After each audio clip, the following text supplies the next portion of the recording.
Hi అండి. ఇవాళ నేను డీమార్ట్ వెళ్ళినప్పుడు ఈ ట్రక్ కనిపించింది. ఈ వెహికల్స్ అన్నీ స్టాండర్డ్ ఉన్నాయి అండ్ చీప్ కాస్ట్లో ఉన్నాయి. అన్నీ ఆల్ ఐటమ్స్. ఇది 129 ఉంది కానీ డీమార్ట్ ప్రైస్ 99 పడింది.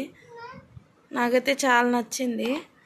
అండ్ ఇంకొకటి, ఈ ట్రక్ వచ్చేసి ఈ వెహికల్ ఉంది కదా,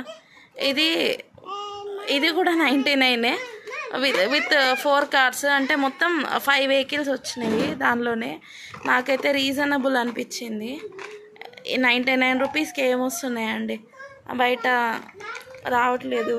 మీకు ఎవరికైనా అవైలబిలిటీ ఉంటే డీమార్ట్ విజిట్ చేయండి పిల్లల కోసం. నాకైతే నచ్చింది. ఇవి చాలా బాగున్నాయి అండ్ కార్స్ కూడా బాగున్నాయి. ఆ ట్రక్లో 99 ట్రక్లో ఇట్లాంటి కార్స్ 4 ప్లస్ ట్రక్ వచ్చింది. నాకైతే బాగా నచ్చింది. Thank you friends.